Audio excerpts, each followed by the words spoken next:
The hangar smelled of jet fuel and cold metal, the kind of scent that clung to a place built for machines rather than people.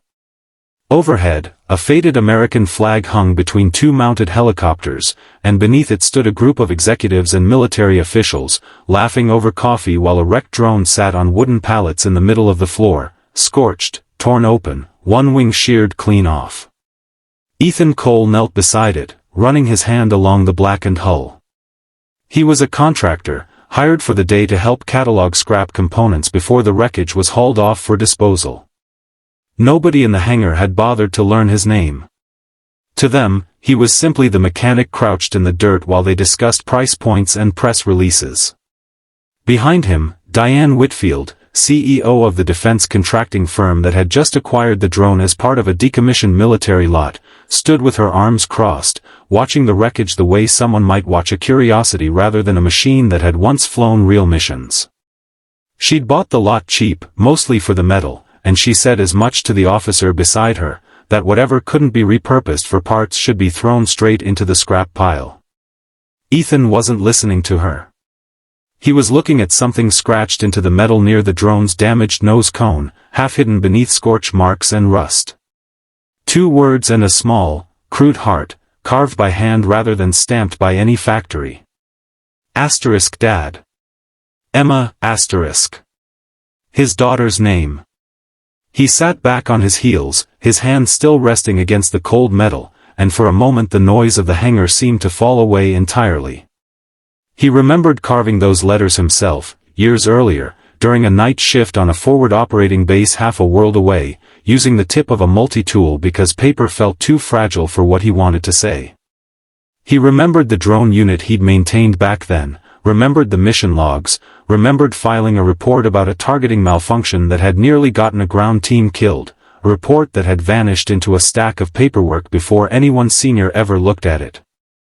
And he remembered being quietly discharged not long after, his file marked with vague language about conduct concerns that had never once been explained to him.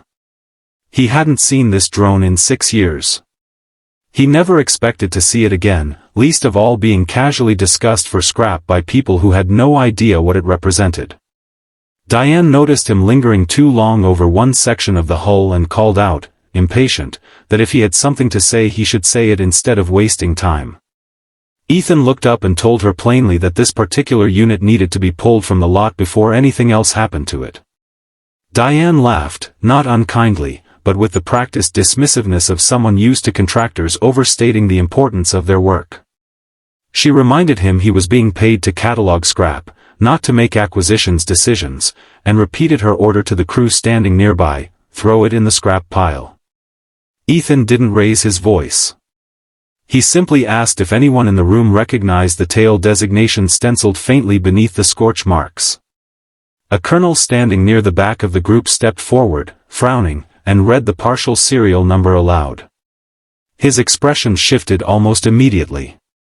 He asked Ethan how he knew what to look for, and Ethan told him plainly that he had personally maintained this unit years earlier, that it had been involved in an incident that was supposed to have been fully investigated, and that the malfunction responsible had never actually been resolved, only buried. The room, loud with laughter moments earlier, went quiet in the way rooms do when someone realizes a joke was aimed at something they didn't understand. Diane's smile faded slightly, replaced by the sharper focus of someone recalculating the value of what she just bought. She asked Ethan directly whether he was suggesting there was still an active safety issue buried inside a machine she now legally owned. Ethan didn't answer with speculation. He asked for 10 minutes and a basic toolkit. Working carefully along the drone's damaged internal wiring, he traced the same fault path he remembered flagging years earlier, a targeting sensor calibration error that, under the right conditions, could cause the system to misidentify a target well outside acceptable parameters. It hadn't caused the crash that grounded the unit. But it was very likely the reason the crash had happened at all, buried under an official report that blamed pilot error instead. The colonel asked, quietly now, whether Ethan still had any of his original documentation. Ethan told him he did, copies he'd kept in a personal file for years, never sure if anyone would ever ask. Diane's tone changed entirely. The woman who'd ordered the wreckage thrown away without a second thought now asked Ethan, with noticeably more care, to walk her and the Colonel through everything he remembered, starting from the beginning. She said nothing further about scrap piles. Ethan knelt back down beside the drone, his hand resting once more against the carved letters near its nose.